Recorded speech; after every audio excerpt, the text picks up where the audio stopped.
Hello, everyone. Welcome to the ISCCM Podcast, which is the final episode of the podcast of the year 24-25, brought to you by ISCCM. Myself, Dr. Jaicob Varghese, co-hosted by Dr. Monalisa Mishra, will be having the last episode of this particular 2024-25 year.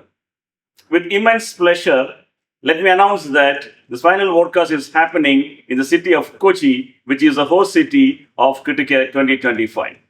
With privilege and honor, let me invite the guest of the day, Dr. Srinivas Samavedam, who is the president-elect, incoming president of ISCCM from Kochi 2025 onwards. Dr. Srinivas, thank you so much for joining us for this last episode of the podcast. You know that the intensive care as a specialty has gone leaps and bounds for the last 10 years. Post-COVID, people came to know about ICUs. Intensivists, the specialty got a lot of attention, but still our country is very vast and huge. Every nook and corner, the specialty is not established much. And the cost of care is also a concern. So as the incoming president of ISCCM, I would like to get your thoughts on how do you make intensive care accessible and affordable to many more people in our country. First of all, thank you, Jacob and Mona, for giving me this opportunity of sharing my views on key topics of critical care in what promises to be a challenging year for me ahead in 2025-2026. Critical care is a dynamic specialty. At the same time, it is a specialty which needs to percolate down to the Tier 2 and Tier 1 cities of this country. 40-50% of critical care happens there. So how do we achieve it? If you look at the theme of ISCCM for this year, it has been empowering the community about critical care. So when you talk about empowering the community, we also have to look at empowering the critical care intensivist community as well. So we need to understand how we need to go about percolating the nuances of delivering critical care in Tier 1 and Tier 2 cities.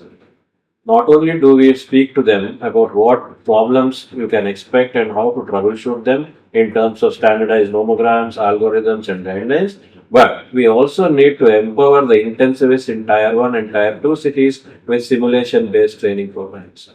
As the incoming president, I am of the firm belief that simulation is the future of critical care training, not only in India, but across the world.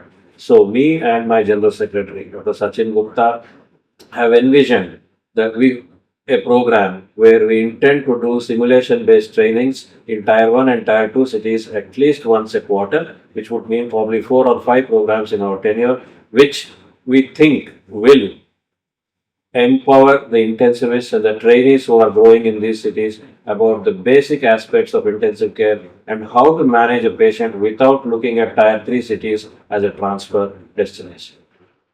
Thank you so much for giving an insight upon making the intensive care more accessible and affordable and touching upon the most important topic of simulation-based training in the intensive care practices. Dr. Srinivas, we are aware of the fact that you are a person passionate about artificial intelligence and its impact in the current medical practices.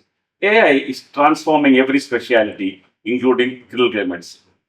So, what is your thoughts or what is your opinion about AI analysis, especially with regards to education, training, and analysis of unstructured data, which is also an important aspect in our specialty? Thank you, Jacob, for touching a point or a subject which is very close to my heart. I am of the firm belief that medical science, especially critical care, is still an imperfect domain. The reason why it is an imperfect domain is that the uniqueness of the human body has not been unraveled completely as yet. So, why a particular patient with the same infection, two different patients with the same bug, the same severity behave differently? Why one of them requires vasopressors, why one of them doesn't? Why one of them goes on to RRT and why the other one doesn't is still unknown to science. A part of it may be unraveled if you go back to unstructured learning and look at what are the core presentations of these patients when they presented to the emergency room.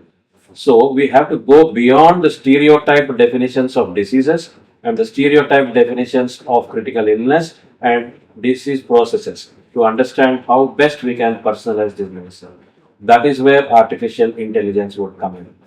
We have grown up thinking that meta-analysis is the epitome or the apex of the pyramid of evidence-based medicine.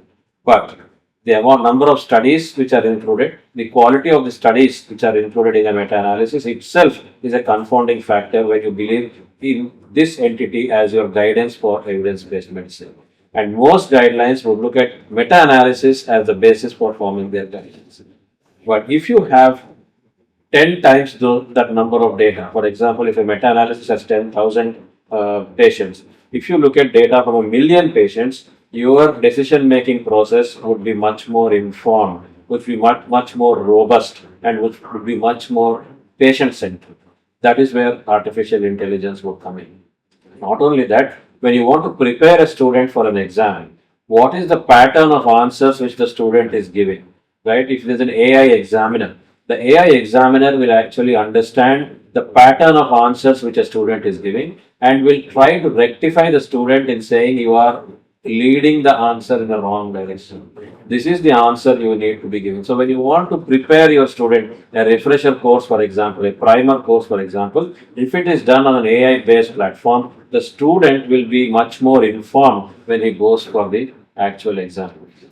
So these aspects are not only in interventions, but when it comes to training as well as in exam organization, AI will be the future in medicine, and critical care medicine will not be an exception. Thank you. Well answered. The future of AI, and when it combined with the visionary leaders like you, the impact is going to be huge. Thank you so much for joining us today. This is Dr. Jaicob Varghese. This is Dr. Monalisa.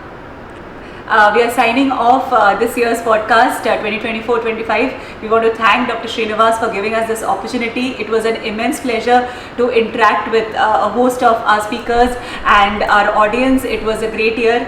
Thank you so much. Thank you. Okay.